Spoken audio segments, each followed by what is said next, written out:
Hey, everybody, I'm John Granado. That's Lance Zerline. You can hear us mornings on ESPN 97.5 and 92.5. Hit subscribe if you haven't yet so you get all of our content here at SportsMap HOU. Hey, Lance, the Athletics' Kelly Iko said he believes there's a 70% chance that James Harden is going to be on the Rockets' opening day roster next season. Under what circumstance is that a positive in any way, shape, or form?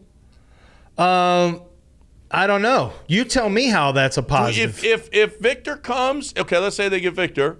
They still got a lot of young guys. Do you think James actually distributing the ball to those guys would be a good thing? Well, I think from a basketball standpoint it would be, because you have a primary ball handler, primary distributor who actually has done very well with assists. He's fine at giving the ball up. I don't know that he's got the same first and second step he once had, so maybe he has to give it up more.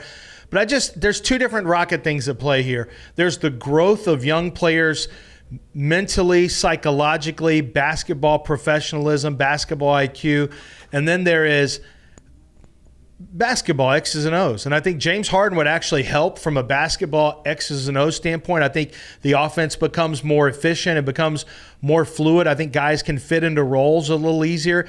I think the downside is I'm not sure James is the best professional to lead a young team into being young professionals and guys to work hard and play towards a common goal. This is a guy who didn't get along with a lot of his own teammates or coaches who ended up getting rid of him. Yeah. We know is famous for partying. Is that really? I don't know that he has the same kind of pull that can get rid of Kevin McHale and Dwight Howard and Chris Paul and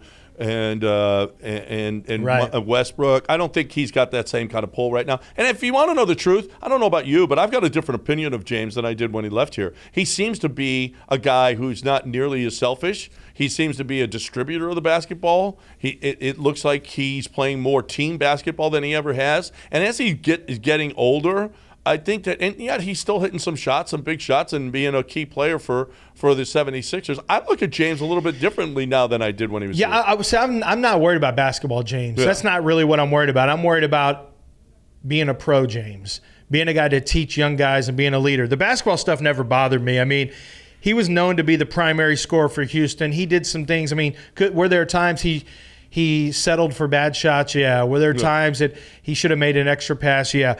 I mean, but I'm not worried about the basketball. What I'm worried about is, can he teach? Is he the mentor you want teaching young team to be pros when they clearly haven't had a mentor in the locker room? That's my concern. Well, it would be better than what they're doing now. They're not doing anything basketball-wise, for sure. Yeah, basketball and outside. Because they're just not. It's just terrible right now. You don't think it could get worse? Presence in here.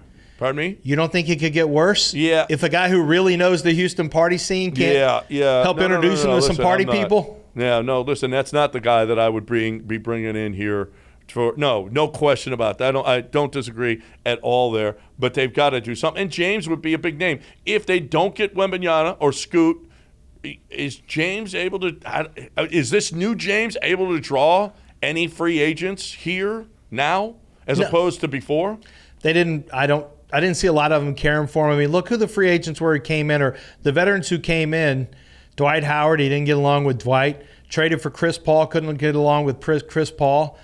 You had the P.J. Tuckers and Trevor Ariza. And, you had some guys, the ancillary players. But if you're looking for a small, those type of guys, the money still pays.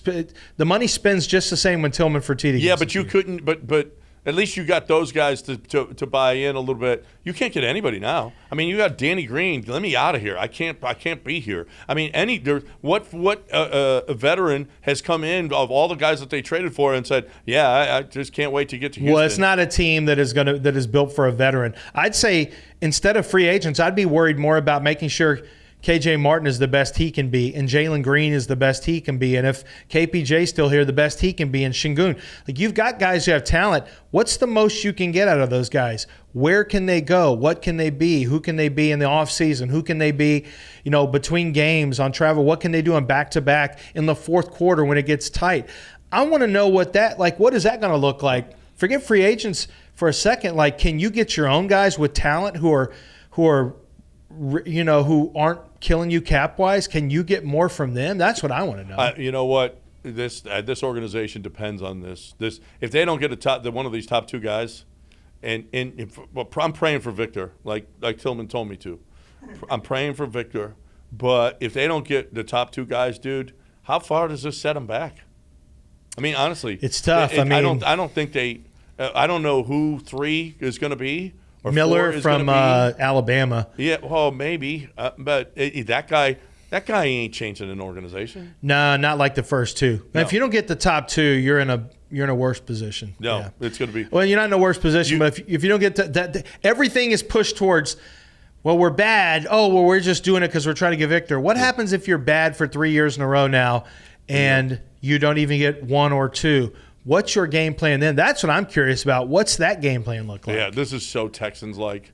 When you get the number 1 pick, you got David Carr or Jadeveon Clowney or Mario Williams, and then when you don't get the first pick, you got the second, and there's you didn't want it. I mean, this is so you got to pray for Victor, everybody. Just pray for Victor.